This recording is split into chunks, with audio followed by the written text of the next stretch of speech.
Hey, what's going on, everybody? I hope that you guys are having a great week.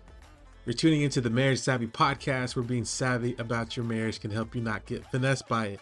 I'm your co-host, John Bautista, and coming up in this episode, we have Kim defining and explaining what an emotional affair is. Now, she does this by shedding light in some of the dark corners of this topic. She gives practical tips identifying how you might know you're in an emotional affair. And then she's going to turn back the hands of time and actually tell a story about her own experience post-college. And lastly, she's going to be talking about how privacy is very different from secrecy. The Marriage Savvy podcast is for informational purposes only and should not be used to diagnose, treat, or act as medical advice. Always seek the advice of your primary care physician, mental health professional, or other qualified health provider with any questions you may have regarding a medical condition and or mental illness. Hey Kim, welcome to the show again. Hey John. You know, I have some droplets on my end. It was actually on my end. I see some rain coming in Texas. Yeah, I know. Do you have any rain on your end? Not yet, but I will eagerly I've got hydrangeas out there that are just thirsting. They are just about to keel over if I don't get something out there. Did I tell you that I have 3 plants that are alive? No. Yes, I have 3. Or outdoor? They're indoor. And one of there's like a group of friends that gave me this plant that even has like a pot that you put water in, and then it has some type of thread that's dipping into the water, and so the pot feeds the plant. Oh, so you never have to worry if you're overwatering or underwatering. Exactly. They knew the perfect plant for John Bautista. Isn't that great? How John can keep a plant alive. Yeah. How can we have a friend for John? You have friends. Yeah. No. Yeah. I have friends. They just I've wanted a plant. Like there was a plant that I had a few months ago. I know this is kind of a side story, but I left him outside to be with his friends, with trees. Uh-huh. And then somebody took him. Somebody took my plant. Your plant was stolen? It was a stolen plant. And I went all over the area to these businesses and offices asking if they've seen somebody with a plant walking around. I was suspicious.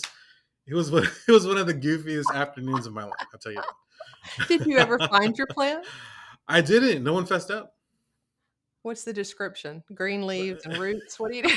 I said, hey, have you seen a plant maybe like this high, green, maybe about 9 leaves? And they're like, John, get out of here. John, no. Yeah, keep those plants indoors, man. Yeah. It was a very fun experience, let me tell you that. I would have enjoyed being in the office and seeing someone come in and ask me that question. Have you seen my plant? And I'm like, look at this. This is insane. Now that's passion. Have you seen my plant? That's friendship. Yeah. Well, I was very emotionally tied to this plant. Because, I have kept it alive for like 3 months and then it got stolen. Yeah. I'm questioning the wisdom of leaving something you're emotionally attached to outside for anybody to take. Let's psychoanalyze that, John. Well, on the topic of emotions. Redirect. Yeah. What we wanted to talk about was about emotion and affairs. So I would like you to introduce the topic and just kind of help us navigate through this idea of emotional affair. And what is it? When does it happen? And when is it not healthy? Emotional affairs, when are they not healthy? When you're married, they're not healthy. Period. When you're in a relationship, they're not healthy. Period. Stay away. Stay away. Run. A lot of people get confused about when a relationship is an emotional affair. Yeah. Right? Like when does it cross the line between a good colleague that you spend a lot of, these days in our work environments, we spend a lot of time together. We spend more time awake with the people we work with than we do with the people we live with. Oh, it's kind of sad. It is very sad. It's very sad. I don't know if I like that. We need to change some things. Yes. And so I think I read one time a long time ago. I don't even know where it is, but it's like the average couple spends like it's like less than 10 minutes a day engaging like in anything real, other Oh, than wow. like what's for dinner kind of thing. Like less Yeah. than it's like really exaggeratedly low Yeah. um but the people that we work with often get most of our energy, they get most of our creativity, they Right. get and so it's very easy for deep relationships to form. And and then today in our very transient world, we're even traveling with our coworkers, Right. right? And Yeah. so you have to have really good boundaries in place. But it's easy to blur the lines between close colleague or close friend and emotional affair. So I Yeah. think this is a good thing to talk about. Yeah. And what I've seen is that it happens under the radar. Like people in relationships don't know how vulnerable they're becoming Mhm. as they're going to work. You know, they're struggling. They have some issues at home, and it's natural for human connection and to reach out for that type of support. Like a Mhm. lot of it sometimes happens under the radar. It does. And if you're married to someone who's developing strong emotional ties to someone else, it can feel very threatening, Yeah. to pick up your spouse's phone and see personal conversations happening with someone and wondering just how deep it goes, Yeah. right? So I do see a lot of emotional affairs. And quite honestly, physical affairs often start with emotional affairs, unless you're talking about just, um, going to a prostitute or one night stands Hmm. or, hookups. Yeah. Physical affairs often start with emotional affairs. And so it's wise to know and it's good to be talking about with your spouse and have parameters set for what you're comfortable with and what you're not. We Yeah. call it affair proofing. Hmm. So you'll see these. Have you ever seen people who have like two names on their Facebook account, like John and Kim Oh, yeah. on their Facebook, and you're like, "What's up with that?" Yeah. Like, is their spouse so controlling that they have to know everything? Could be, but when I see that, what I think is they're being extra conscientious about transparency and making sure that one or both aren't vulnerable. Yeah. It's like a safeguard.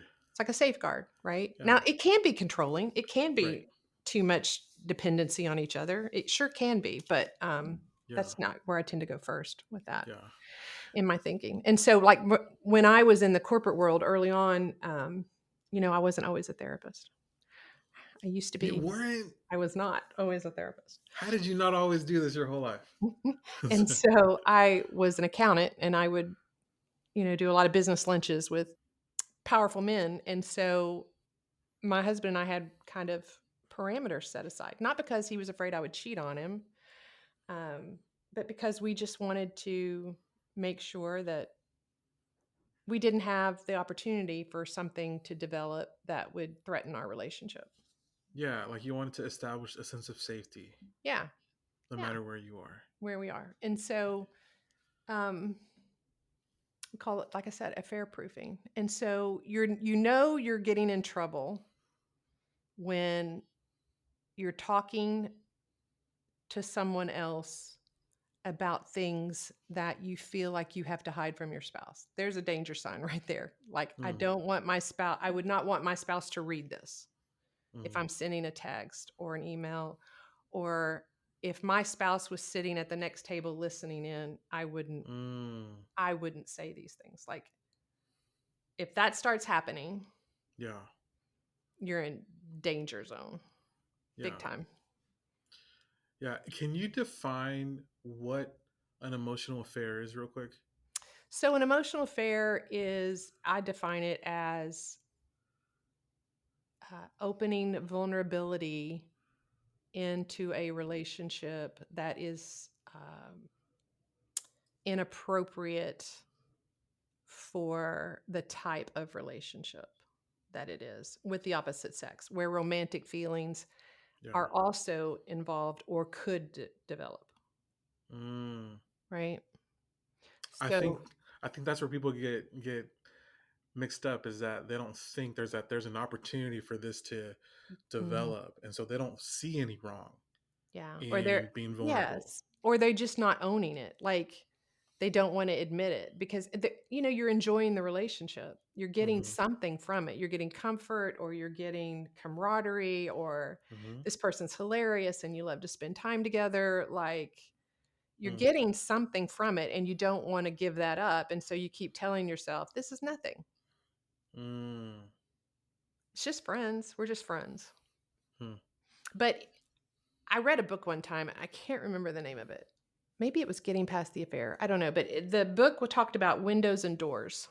Yeah. And so, again, it's boundaries, right? So windows are, you can see into people, and doors you cannot. And so your spouse, you should have windows with, because Yeah. intimacy is intimacy, right? Yeah. We say that a lot. So intimacy. So windows, I see into you. I'm looking through windows. And doors are, I cannot see into you. And so I know you, but I don't necessarily see into you, right? Mm. I'm not an open book for you, and you are Yeah. not an open book for me. And so when you start having more windows with someone else and doors with your spouse, problem, Mm. problem. If you Wow. start sharing with another person problems and issues you have with your spouse, and you're not sharing that with your spouse, big problem. Yeah. I see people getting sucked into these things in all kinds of ways. Like, she's a single mom and I just need to help her, Mm. because she doesn't have somebody who can do these things for her. So, and then it can get couched in being a good Christian. Like, I'm just there to help. And Hmm. I've seen relationships happen over Bible studies. Like, for Oh real. Like, man. you become vulnerable, more transparent and open, and Right. sharing deep thoughts and feelings with someone. And Yeah. so you just have to be aware that that kind of transparency and vulnerability can be a problem, especially if your spouse is not a part of the process, or they're not being aware of how this is playing out, right? So Exactly. Yeah. you're I being mean, seen. like, yes, exactly. So, like, one of the things that I was thinking is, I mean, what a disadvantage is the relationship that you're in when you're not even giving the opportunity to your partner to know these things that you're struggling with, wrestling with, are frustrated over, and instead telling somebody who doesn't have the investment, Mhm. give you the vulnerability, but they don't have any of the investment of how hard this is or the relationship. So, I mean, in some way, you're disadvantaging your relationship. So let me tell you about something that happened. So I was right out of college, and Okay. I was studying for the CPA exam. I was an accountant, and yeah, and I was working for this man who, I just loved him. He was smart, and he worked with a lot of, I lived in Nashville at the time. So a lot of our clients were these big wig country music stars. Yeah. So he was always like going to these places, and he'd be like, "Hey, you want to go? You want to?" I'm like, and meet Travis Tritt. Sure, I'll go. And so we started doing that. And he was married and had kids, and I was, like I said, right out of college. And so we were having lunch, and I had a really, and still do, a close relationship with my mom. And I remember telling my mom that he and this gentleman and I were, um, going to lunch. And mom's like, "You've been going to lunch a lot with him lately." And I'm like, "Well, yeah, because, we work together." I'm naive, just whatever, right out of school.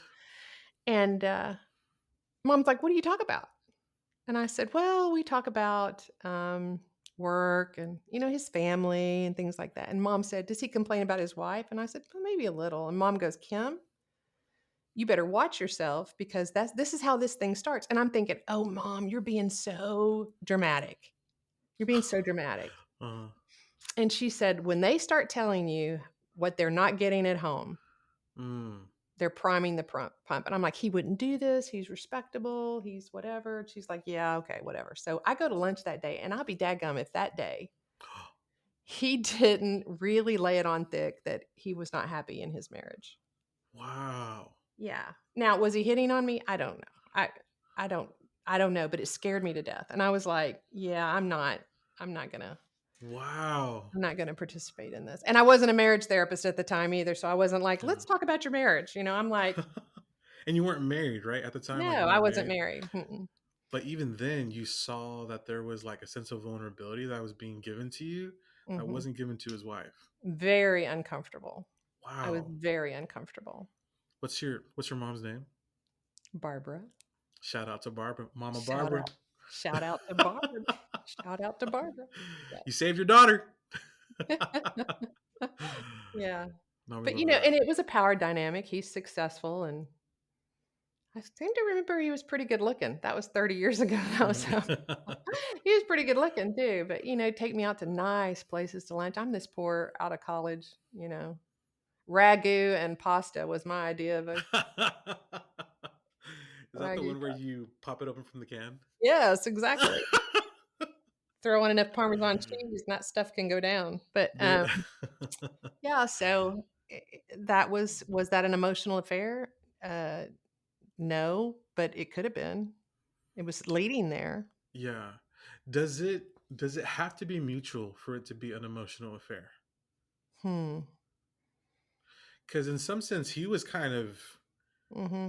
maybe getting something from. I mean, like we don't know, but like in a generic situation, whenever somebody gives something over and they feel like they're getting something, even though the other partner is not knowingly or unwillingly participating, like Yeah, I've never thought about it that way. I guess it doesn't have to be reciprocated in the fact that one might develop romantic feelings and one might not. yeah, But if the betrayal comes as an emotional affair is betrayal because you are getting closer and more intimate and more open with someone else than you are with your partner, then no, that doesn't have to be reciprocated, does it? yeah, right. Mm-hmm. Like for one partner, even showing or even explaining or describing minute details that they wouldn't necessarily tell their partner, but they feel comfortable telling somebody who's not in the relationship. To them, that could be satisfying some sense of longing or the sense of connection. Yeah. Yeah. And, you can get a crush on someone, and develop very strong feelings for them. Yeah. And that can cause problems in your marriage. And, you can't serve two masters, right? So when Right. you start to open up with one, you start to close off with the other. Hmm. And that's dangerous. Yeah, absolutely. Well, I appreciated what you said earlier on is that if you were to talk to one of your coworkers or your colleagues and your partner was right there, would you be saying the same type of things? Or would you, Mhm. in some sense, try to be a little bit secretive or hide? You would be secretive. Yeah. I would start to wonder if my spouse was in an emotional affair, if I noticed that we were having less intimacy, less talking, Hmm. or sex even. Hmm. But I wasn't seeing, they're keeping their phone hidden. They're, um, Yeah. yeah, talking about their other person a lot. Like that person's name will come up a lot. Like, oh yeah, Yeah. well, this is what John would say, or this is what Kim would say, and Yeah. you're hearing that name come up more and more. Yeah. There was a trend on TikTok or there was a trend on Instagram. I don't know which one started at first, but there'd be a couple at the dinner table, at the lunch table, and one of the partner is recording, but the other partner has their phone down, and one of the partners will reach and grab for the fork next to the phone, Hmm. and we'll see if that partner will grab their phone to keep it away from their partner. And Ah, if they saw that, then all the people in the comments would say, "Leave them." leave them. There's something going on. Now, granted, I mean that's just the crowd, like it's the Coliseum, right? Just kind of yelling out things that they want to happen. But Yeah. what do you think about that? Like when a partner, shows and tends to behave in a way that's secretive? Well, this is another really good nuance, right? And so there is a difference between secrecy and privacy. And so, uh, Great point. yeah. And so privacy is my internal thoughts or feelings or experiences that I want to keep for me. And secrecy is I want to keep them from you because I'm trying to hide something from you, not because it's a private moment for me, but because I don't want you to catch me in something. I don't want you to know something about me because it might change how you feel about me or Mm, want to be with me. And hmm. so that's that's how I kind of differentiate privacy and secrecy. And so I don't think secrets are good for a Right. relationship, but I Right. think privacy is very healthy. Yeah. And if you are in a relationship with someone where you kind of operate that way, but you start to think someone's having an affair, it's really easy to want to violate privacy to Mm, find out and catch them.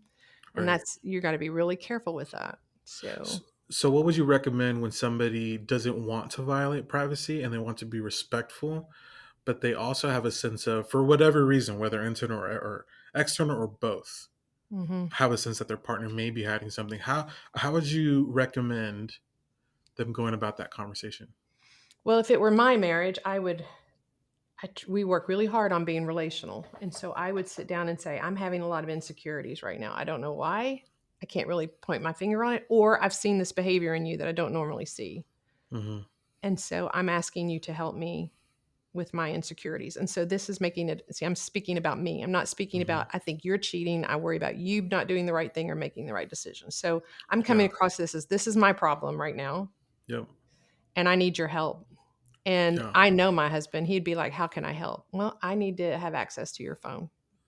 How do you Mm, feel about that? And if he's not hiding something, he's going to say, sure. If he yeah. is hiding something, he's going to be like, well, you're just being paranoid and no, you can't have my phone. No, I don't want you to have my Yeah. phone.